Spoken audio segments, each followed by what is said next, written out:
শুধু ইমরান খান নয়, এবার পাকিস্তানের রাজনীতিতে কোণঠাসা হওয়ার আশঙ্কায় ইমরান খানের দল পাকিস্তান তেহরিকে ইনসাফ পিটিআই।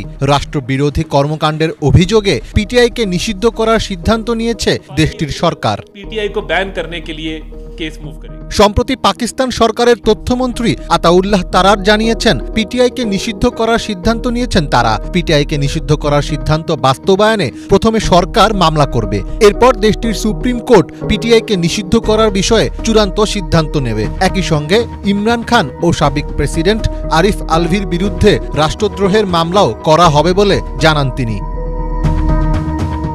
অনেকদিন ধরেই পিটিআই ও ইমরান খানের সমালোচনা করে আসছেন এই তারার। 2022 সালে ইমরানের স্ত্রী বুশরা বিবির এক সহযোগী তারারকে মানহানিকর বিবৃতি বন্ধ করতে আইনি নোটিশও পাঠিয়েছিলেন। আর সেই তারারই এখন তথ্যমন্ত্রীর চেয়ারে বসে ইমরানের দলকে নিষিদ্ধ করার তোড়জোড় শুরু করেছেন। পিটিআইকে নিষিদ্ধ করতে সামাজিক মাধ্যমে ইতিমধ্যে প্রচারণা শুরু করেছে ক্ষমতাসীন জোট PMLN। তবে পাকিস্তান সরকারের এমন সিদ্ধান্তে মোটেও খুশি নয় যুক্তরাষ্ট্র।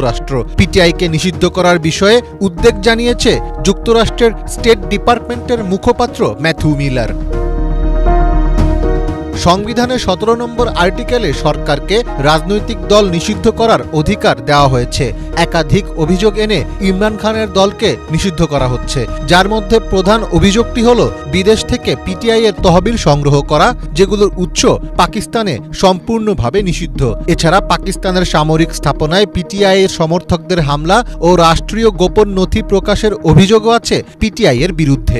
IMF এর সঙ্গে পাকিস্তানের চুক্তি বানচাল করার চেষ্টা করেছিলেন পিটিআই নেতারা, এমন অভিযোগও সামনে নিয়ে আসা হচ্ছে।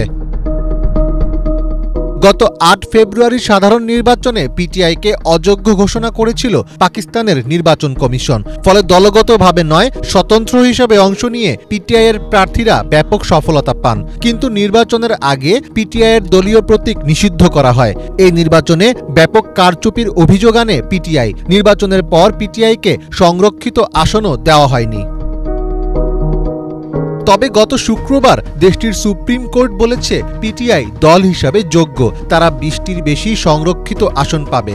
আর এমনটি হলে দেশটির পার্লামেন্টের নিম্নকক্ষ সাধারণ পরিষদে একক দল হিসেবে পিটিআই সংখ্যাগরিষ্ঠতা পাবে। এতে দেশটির বর্তমান দুর্বল জোট সরকার আরও চাপে পড়বে বলে আশঙ্কা করা হচ্ছে। আর এ কারণে পিটিআইকে নিষিদ্ধ করার সিদ্ধান্ত নেওয়া হয়েছে বলে ধারণা করা হচ্ছে।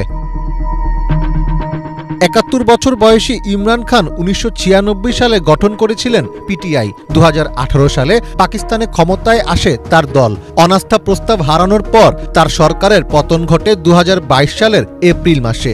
একাধিক মামলায় ফেঁসে বর্তমানে ইমরান রাওয়ালপিন্ডির আদিয়ালা কারাগারে বন্দী রয়েছেন। গত আগস্ট থেকে জেলে থাকা ইমরান খানকে গত শনিবার ইদ্যত মামলা থেকে খালাস দিয়েছিল আদালত, কিন্তু কর্তৃপক্ষ নতুন আটক আদেশ জারি করায় তিনি আর মুক্তি পাননি।